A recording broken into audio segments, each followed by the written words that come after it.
Hello everyone, hope you are all fine and doing well. जीवन की इस सच्चाई को कौन नहीं जानता। जिसने जन्म लिया है उसे एक न एक दिन इस दुनिया को छोड़कर जाना ही होगा। तो क्यों ना जीते जी हम कुछ अच्छा करें, ताकि जब हम जाएं तो लोग हमें याद कर कर अपने चेहरे पर एक मुस्कान लाएं। आज मैं एक बुआ को श्रद्धांजलि देने जा रही हूँ, जिन्होंने अपने जीवन को बहुत ही खूबसूरती से जिया और जाते जाते वो सबके लिए एक मिसाल बन गई। मेरी बुआ के बारे में मैं क्या क्या बताऊं, उनके गुणों को मैं कहां तक गिनाऊं। 1947 में उनका जन्म आसाम के एक गांव पलासबाड़ी में हुआ। दादाजी त्रिलोकचंद जी छाबड़ा और दादी माँ झमकू देवी का घर मानो उनके आ जाने से रोशन हुआ। 5 भाई बहनों में वो थी सबसे छोटी। कूदती फुदकती घर में घूमती बांध कर 2 चोटी। 5वीं कक्षा में आते ही दादी माँ को लगा बेटी तो बड़ी हो गई। ढूंढा फूफा जी को और ये क्या, जल्द ही दीमापुर गोरेलाल फूफा जी से उनकी 13 साल की उम्र में ही शादी हो गई। ससुराल में भी बुआ ने अपनी एक अलग ही पहचान बनाई।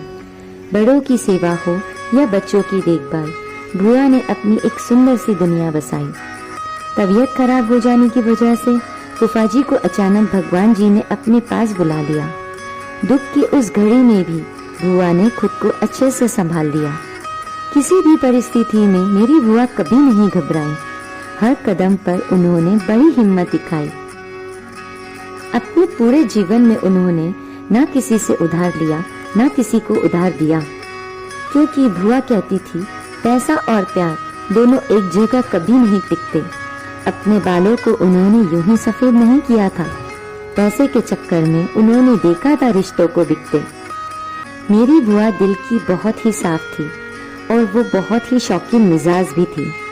कपड़े तो कपड़े, सब्जी भी उनकी पसंद की ही घर में आती थी।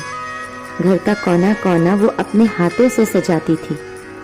हम दोनों घंटों फोन पर गप्पे लड़ाया करते थे। न जाने कहां कहां की बातें एक दूसरे को बताया करते थे। आज विश्वास नहीं होता कि आप हमारे बीच नहीं हो। आपकी मुस्कान, आपकी बातें याद आती है तो लगता है आप बस यहीं कहीं हो। बुआ, आप हमें छोड़कर क्यों चली गई? आप इतनी अजीज हो कि आपकी जगह इस दिल में तो कभी कोई लेगा ही नहीं।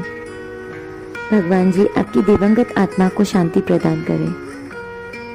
आप जहाँ भी रहो सदा खुश रहो, यही मेरी भगवान जी से प्रार्थना है।